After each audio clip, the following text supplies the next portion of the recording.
Bonjour à tous, aujourd'hui je vais encore faire une vidéo où je vais plein de fois utiliser le mot traumatisant, puisque oui, je vais vous parler des scènes qui m'ont spécialement traumatisé.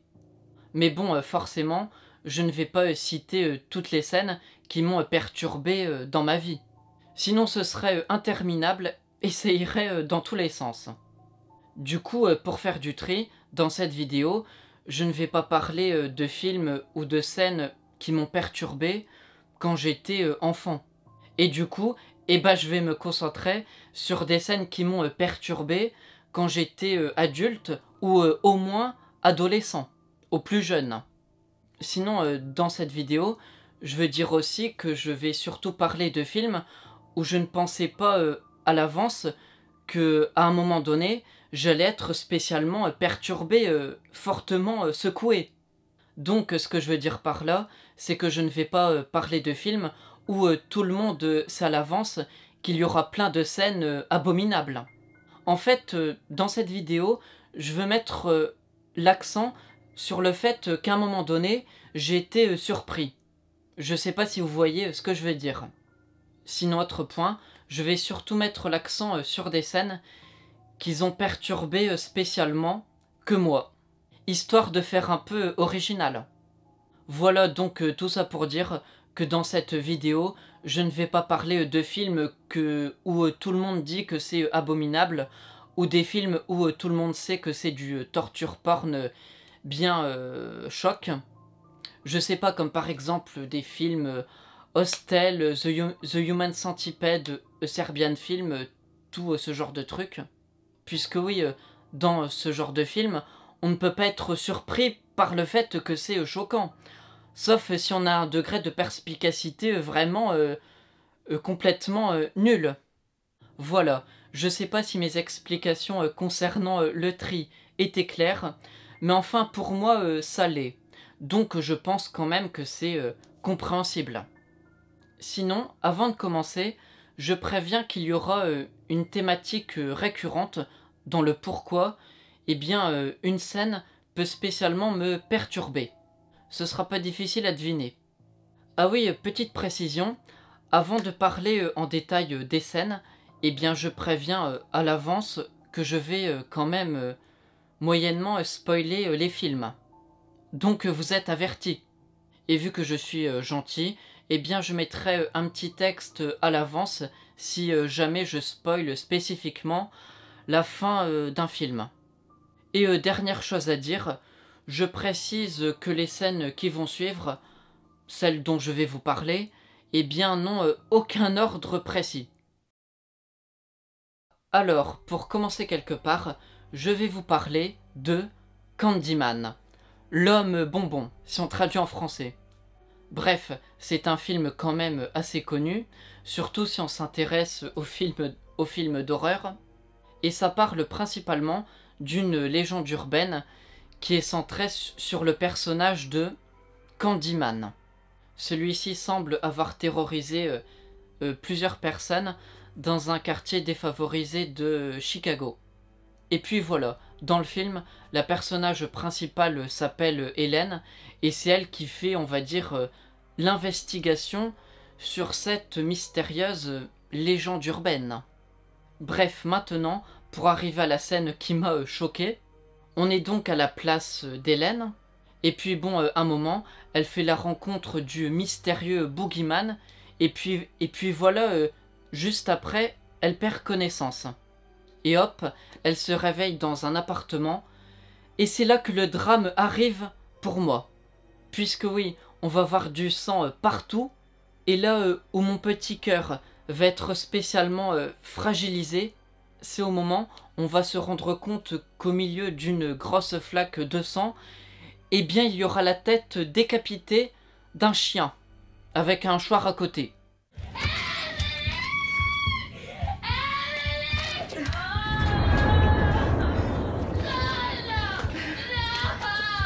Et puis, juste après ça, on va voir qu'un bébé a été enlevé, la mère en panique, etc. Et oui, à partir de là, tout a basculé pour moi. Puisqu'avant, je regardais le film en mode je joue à me faire peur. Mais après cette scène cauchemardesque, eh bien c'est devenu tout d'un coup plus brutal, plus sérieux, beaucoup trop sérieux. Pourquoi être aussi méchant et décapiter le chien? Pourquoi? Voilà donc tout ça pour dire que ma fragilité concernant le sort réservé aux animaux, eh bien, elle a bien été touchée. Elle a été frappée avec ce film. Après, ça aurait pu être pire, vu qu'on ne voit pas le chien souffrir. Mais bon, quand même, on en voit bien assez. Maintenant, changeons d'ambiance et parlons du Loup de Wall Street. Donc, dans ce film, on suit une partie de la vie de Jordan Belfort, un ancien courtier en bourse qui, après une période de crise, eh bien, va tout faire pour remonter la pente, être au top. Et pour ce, eh bien, il va devenir un escroc de grande ampleur. Bon, déjà, premier point qui m'angoisse en vrai, eh bien, c'est de savoir que plein de gens vénèrent eh bien, les personnages qu'il y a dans ce film. Puisque moi, à l'inverse, je déteste tous les personnages eh bien, que l'on voit dans cette œuvre. C'est d'ailleurs rare que j'ai autant de haine envers des gens. Bon, ça, c'est pour vous donner un ressenti général. Mais évidemment, si j'en parle ici, c'est que j'ai envie de vous faire part d'une scène précise qui m'a spécialement perturbé, mais qui, bizarrement pour moi, pour tout le monde, eh bien c'est une scène anecdotique. Et le moment en question, eh bien c'est la scène où le charmant personnage de Danny, eh bien à un moment, il va décider de pourrir mentalement un pauvre employé, et pour ce, un moment, il décide de prendre son poisson rouge et de le manger pendant qu'il était encore vivant.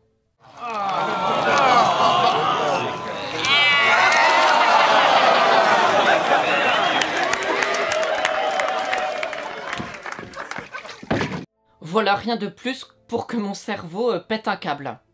Imaginez quelqu'un qui mange un animal encore vivant, c'est vraiment quelque chose qui me perturbe au plus haut point. En fait, si vous voulez, ça me choque, mais en plus, ça m'énerve en même temps. Donc, ça a le don de me rester encore plus longtemps en tête. Ça fait un trop-plein d'émotions. Bon, après, on peut se rassurer que oui, c'est une fiction.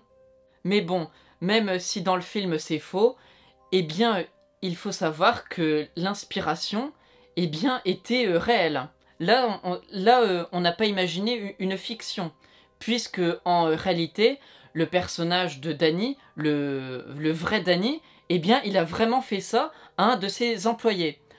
Le connard, pour ne pas dire d'autres mots. Ce type, vaut mieux pas que je le croise en vrai. Mais bon, là, sur le moment, je sais même pas à quoi il ressemble. Donc oui, ce qui est encore plus perturbant, c'est que ce n'est pas que du faux. Sans compter que même sans ça, eh bien je me doute que d'autres personnes en vrai peuvent faire ça. J'ai déjà vu certains exemples quand j'ai fait ma vidéo, ma troisième vidéo sur l'iceberg des films traumatisants. Il y avait des trucs comme ça avec des poissons, des vers, des petites anguilles. L'angoisse! Bon, je ne peux pas en dire plus ici.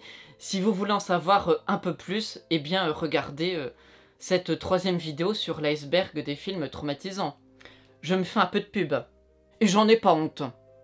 Bref, en parlant de tout ça, je préviens aussi que si jamais quelqu'un mange devant moi un animal vivant, eh bien juste après, je serai obligé d'ouvrir le ventre de la personne, d'ouvrir l'estomac ou les intestins pour essayer de récupérer ce pauvre petit animal qui est peut-être encore vivant. Donc ne faites pas ça et prenez garde. Sinon, pour en revenir spécifiquement au loup de Wall Street, The Wolf of Wall Street, eh bien contre toute attente, je peux aussi me faire l'avocat du diable, puisque quand même, l'employé qui se fait martyriser, c'est aussi un con total, un peu un connard. Puisque oui, faut être sacrément con pour emmener son animal de compagnie, quel qu'il soit, dans un lieu de travail aussi toxique, aussi dangereux, avec plein de tarés. Voilà. À quel moment ça peut bien se passer? C'est pas possible. Comme quoi, même les personnages considérés comme faibles et gentils dans ce film, eh bien je les déteste aussi. Comme quoi, comme je vous ai dit, dans ce film, je hais tout le monde.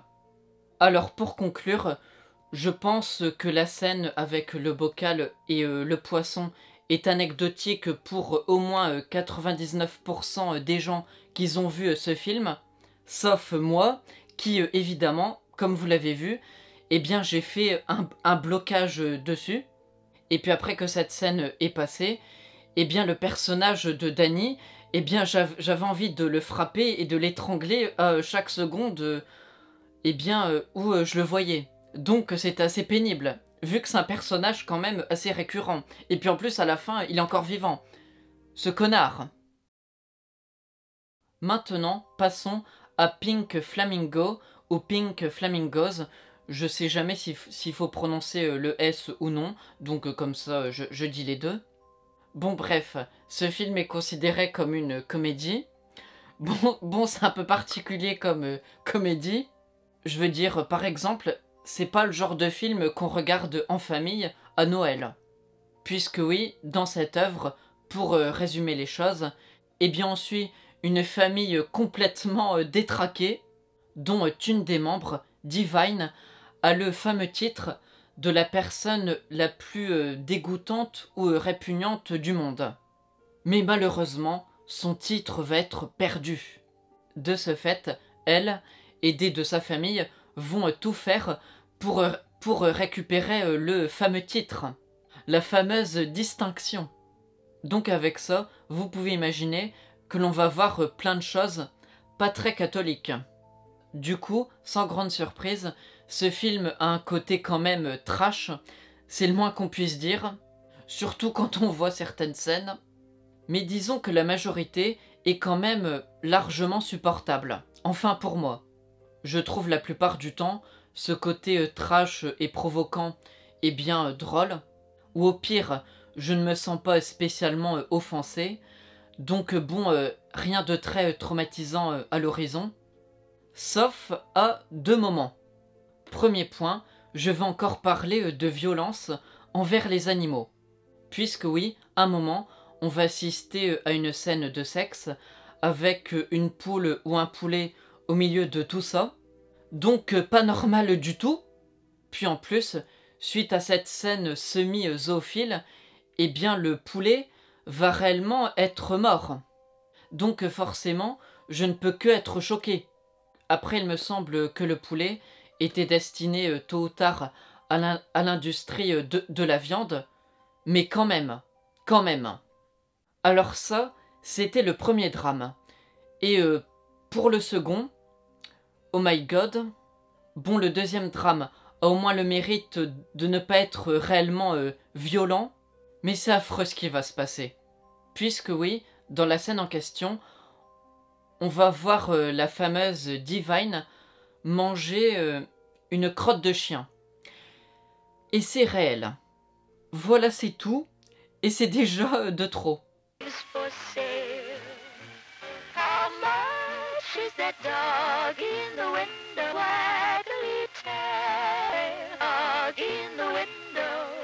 Au moins pour tout dire, on ne voit pas ça de la manière la plus nette possible, ou autre chose, on aurait pu imaginer une quantité encore plus importante, si j'ose dire. Mais même, imaginez ça, c'est vraiment l'un des trucs qui me donne le plus facilement envie de vomir. En comparaison, cette scène m'a plus dégoûté que n'importe quelle scène de la trilogie The Human Centipede. Je dis ça premier degré. En fait, pour la fameuse scène de Pink Flamingos, eh bien je pense que ce qui aide à rendre le truc traumatisant, c'est que je sais que c'est réel, aucun trucage. Et puis même, trucage ou non, eh bien imaginez ce genre de choses, ça me dégoûte de trop. Je sais pas pour vous, mais les crottes de chien, Moi, ça, c'est vraiment un des trucs qui m'écœure le plus. En comparaison, plus que la grande majorité de tous les animaux. Pourtant, je n'ai rien de spécialement contre les chiens, mais leur type de besoin, eh bien, ça le mérite de plus me perturber que ceux des autres animaux. Voilà, c'est comme ça. Je ne peux pas aller plus loin dans l'analyse. Après, ce qui explique en partie cela, c'est que mine de rien, on est quand même facilement confronté à cette vision. Puisque moi qui est français par exemple, eh bien faut dire qu'en France, je ne pense pas que c'est le pays qui a les trottoirs les plus propres au monde. Donc voilà, quand on sort dans la rue, il ne vaut mieux pas avoir ce film en tête. Sinon, je ne vous raconte pas les visions, les scénarios cauchemardesques. Donc voilà, c'est en partie pour ça que cette scène finale du film, eh bien, peut particulièrement me traumatiser. Voilà, maintenant, parlons d'un tout autre film qui s'appelle Brightburn. Brightburn. C'est un film qui n'est pas totalement inconnu, mais mine de rien, j'en ai pas non plus beaucoup entendu parler. Et du coup, avant de le voir, je n'ai jamais entendu dire que c'était un film, on va dire, un minimum difficile. Donc, avant de le voir, je pensais que ça allait peut-être autant me perturber qu'un film comme Conjuring, ou des films, on va dire, basiques, je sais pas, qui parlent de démons, de fantômes. Je pensais que ce serait pas très traumatisant, ce serait pas trop méchant. Pauvre de moi, si je savais ce qui m'attendait. Bref, pour commencer les explications, pour vous résumer le synopsis, donc le film parle d'un enfant qui a un parcours bizarre, puisque si vous voulez, quand on le découvre bébé, eh bien il était dans une capsule qui venait de l'espace. Donc bon, c'est pas hyper courant.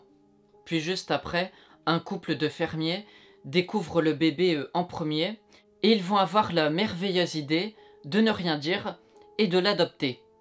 Pas bien.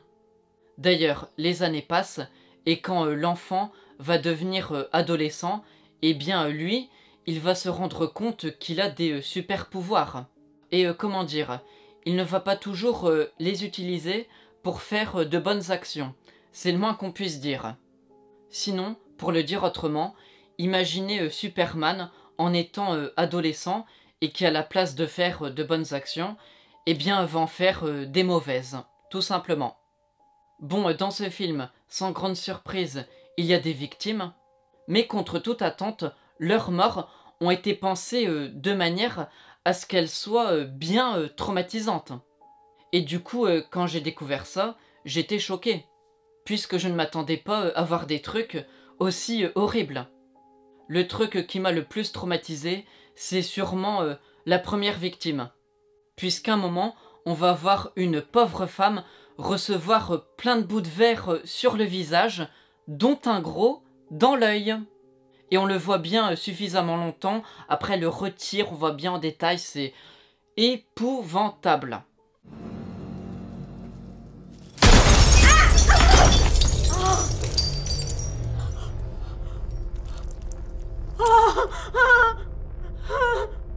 Et puis après, évidemment, son œil, il est complètement foutu.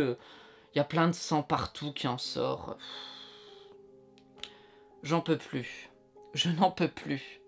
De tous les films que j'ai vus, je crois que c'est celui-ci, que c'est cette scène, eh bien, qui m'a le plus perturbé concernant le mal que l'on peut faire aux yeux. Ce qui explique en partie ça, c'est que je ne m'étais pas du tout préparé psychologiquement. Donc imaginez le choc. Et puis bon, même si j'étais plus préparé, eh bien je trouve quand même qu'objectivement, cette scène n'est pas moins choquante que d'autres scènes ont fait du mal aux yeux dans des films considérés comme bien plus choquants. Ou du moins plus choquants. Comme, je sais pas, Terrifier 2, Hostel, Saw 2 et 4, et puis je sais pas quoi d'autre. Bon, ensuite, deuxième mort qui m'a pas mal perturbé, eh bien c'est qu'à un moment, on va voir un homme bien se faire briser, casser la mâchoire à cause d'un choc violent. C'est le moins qu'on puisse dire. Et puis bon, le truc de la mâchoire, c'est gore, horrible, cauchemardesque. Je ne sais pas quoi dire de plus, mais c'était épouvantable. Et troisième mort, qui m'a pas mal perturbé, c'est à la fin, quand la mère de famille va se faire projeter tout d'un coup à des milliers de mètres dans les airs en quelques secondes, et puis après, hop, l'enfant maléfique va la laisser tomber, chuter, et bien des milliers de mètres vers le bas, et puis du coup, elle va mourir. Logique. En tout cas, cette scène n'est pas très sympa, puisque bon, même si la hauteur et le vertige n'est pas ma peur principale, eh bien, ça en est une un peu quand même. Donc forcément, cette scène dans les airs, ça fout un petit malaise. Voilà, tout ça pour dire que pour moi, Brightburn est un film quand même assez traumatisant. Et franchement, je m'y attendais pas. Et quand je parle de ça vraiment priorité, je pense à la scène avec l'œil. Puisque oui, après ça, même s'il y a d'autres scènes qui sont horribles, eh bien j'étais quand même plus préparé, psychologiquement, avec ce que j'ai vu avant, avec le fameux œil et le bout de verre dedans. L'horreur. Sinon, pour l'anecdote, dans le film, on voit aussi des animaux morts. Mais de la façon dont c'est montré, je dirais que ça m'a moins perturbé que les scènes d'horreur avec les humains. Ça doit être l'un des rares films où je ressens ça. Bref, maintenant, passons à un autre film qui s'appelle Urban Legend. Urban Legend. Alors c'est un slasher sorti pendant l'âge d'or des slashers, c'est-à-dire durant la deuxième moitié des années 90, 1990. Bon, pour le synopsis, l'histoire suit des étudiants qui devront faire face à un mystérieux tueur en série qui tue des gens en s'inspirant de légendes urbaines. Voilà, c'est aussi simple que ça. Bon, si vous avez vu ce film, et si vous êtes conscient que je suis un gros fragile concernant les violences faites sur les animaux, eh bien vous pouvez deviner quelle scène m'a traumatisé. Alors, pour le contexte de la fameuse scène. Alors, à un moment du film, un des étudiants, qui s'appelle Parker, décide d'organiser une grande fête. C'est chez lui, plein de gens sont invités. Et ce qu'il faut savoir, c'est que notre cher Parker possède un chien qui est trop mignon, trop gentil, trop innocent, et on le voit durant cette fête. Ce qui, après réflexion, je trouve ça quand même assez risqué, puisque oui, le tueur inconnu rôde toujours, et il pourrait être très bien être parmi les invités de la fête. Bref, plus tard, justement, Parker va être appelé par le tueur, qui va finir par lui faire comprendre que son chien a été mis dans le micro-ondes.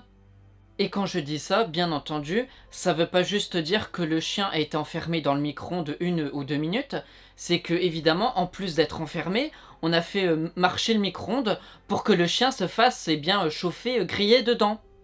Alors juste après l'appel, Parker, affolé, va justement voir le micro-ondes et bien évidemment, le chien avait bien été mis dedans et on le retrouve mort, le reste de son corps, quoi, avec du sang horrible.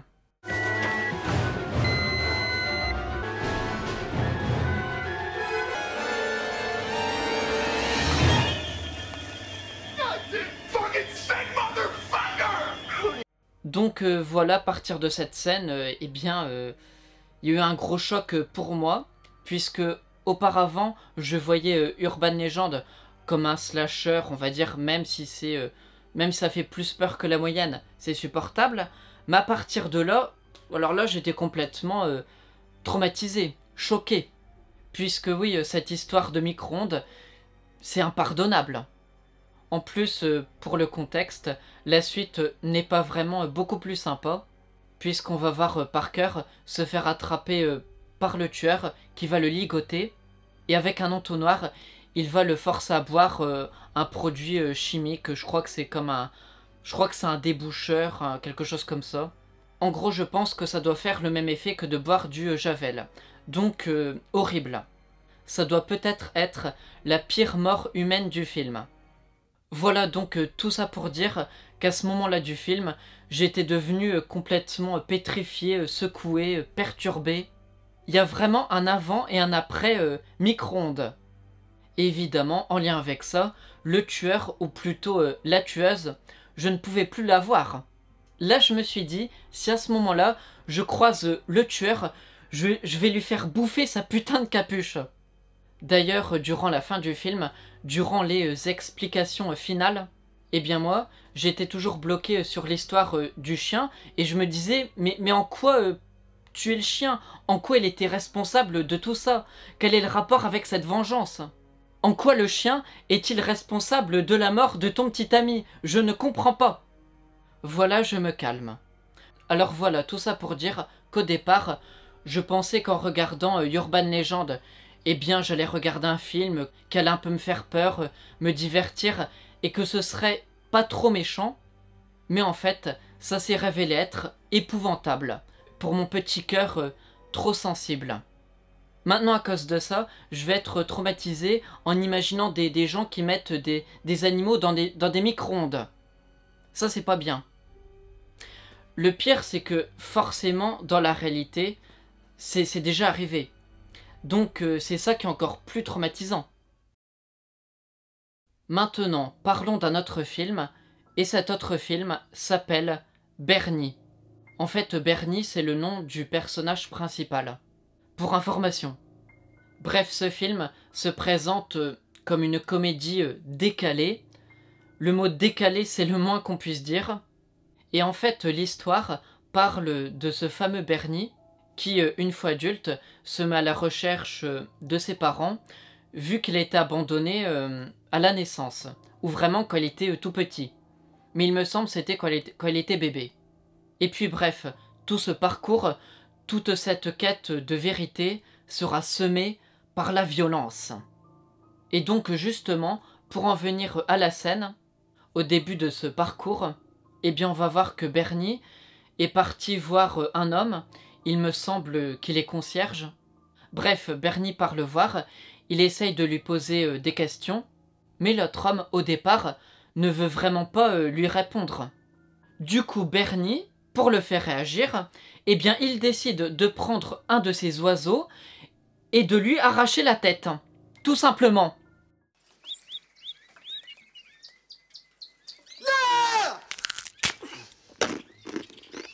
Ce qui est embêtant dans les oiseaux, c'est les becs. Voilà, moment très bref, mais hautement perturbant. Pour moi. Voilà, il ne m'en faut pas plus pour que je commence à pleurer et à péter un câble. Et ce, même si c'est une fiction qu'il ne faut pas prendre au sérieux. Ça, c'est le genre de truc, même si c'est une comédie, je n'arrive pas à rire. Je ne peux pas, j'en suis incapable. Alors si vous arrivez à rester serein et à rire en regardant un homme qui mange la tête d'un canari, eh bien je suis content pour vous, mais moi ce n'est pas du tout mon cas. Je suis effaré par tout ça. Après, pour relativiser, certaines morts humaines dans le film ne sont pas moins brutales, mais elles me traumatisent moins. C'est comme ça. Mais oui, le petit oiseau n'a fait aucun mal. Pourquoi s'en prendre à lui? Pourquoi? Connard de Bernie de merde. Voilà, je n'ai plus rien à dire sur ce film. Voilà, à présent, on va continuer cette vidéo avec un autre film qui a une ambiance qui n'a aucun rapport avec tous les autres films. Et ce film, c'est La Dernière Femme. Film dont j'ai déjà parlé dans une de mes autres vidéos. Mais justement, j'ai envie de vous reparler de ce film ici, et bien puisque ça correspond très bien au thème de cette vidéo. Puisque oui, il y a une scène qui est bien plus épouvantable que toutes les autres. Bref, avant d'aller jusque-là, pour parler du synopsis du film, l'histoire suit la vie de Gérard, qui a une vie qui le déprime, puisque déjà son travail et son environnement ne l'enchantent guère, et surtout son rapport avec le couple, que ce soit avec son ancienne femme comme sa nouvelle, eh bien c'est pas du tout idyllique. Il y a des hauts, mais surtout des bas. Sinon, pour info, il a aussi un enfant, mais c'est pas pour ça que c'est beaucoup plus idyllique. Donc maintenant, passons à la toute dernière scène du film, la scène choc.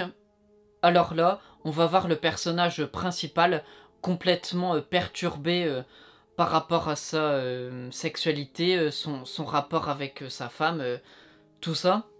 Et du coup, sur un coup de folie, eh bien il décide de se couper le pénis avec un couteau électrique.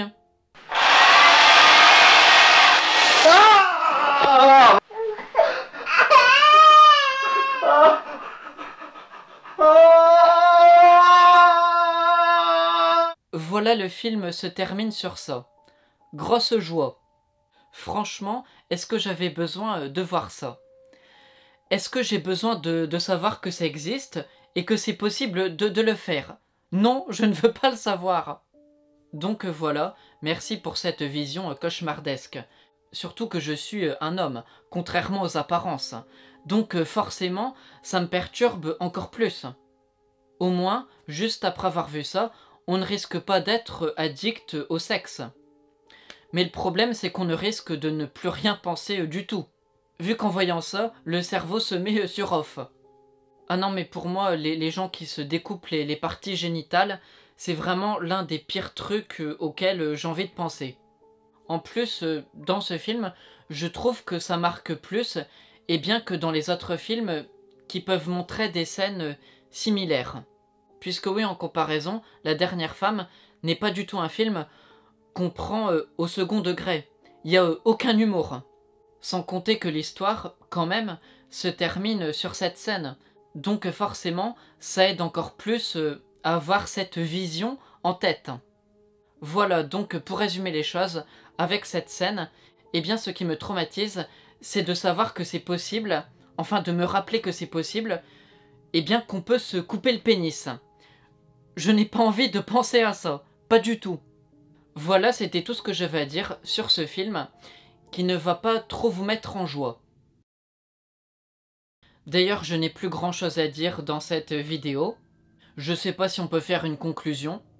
À part oui, je peux dire que oui, je suis un gros fragile concernant la violence faite sur les animaux, y compris dans les films. Mais bon, voilà, on a compris avec tout ce que j'ai dit avant. Donc, qu'est-ce que je peux rajouter? Sinon, c'est vrai, il y a autre chose que je voulais dire. Eh bien, pour tout vous dire, il faut savoir que j'ai créé cette vidéo sur une journée. Et peut-être que ça n'était pas suffisant pour me remémorer toutes les scènes qui auraient une place dans cette vidéo. Franchement, je suis quasiment sûr que j'ai dû oublier certaines scènes. Mais sur le moment, je ne vois pas. Mais bon, dans tous les cas, rien de dramatique, puisque à l'avenir, je peux toujours faire une deuxième vidéo comme celle-ci, si jamais il y a d'autres scènes qui me viennent en tête. Et puis bon, voilà, cette vidéo est déjà assez longue comme ça, donc rien de dramatique. Donc voilà, cette vidéo prend fin maintenant. J'espère qu'elle vous a plu, j'espère ne pas avoir été trop pénible.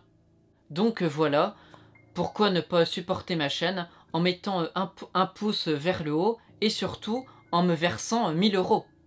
Ce serait quand même bien. Et voilà, je vous dis à la prochaine, et bien dans une prochaine vidéo.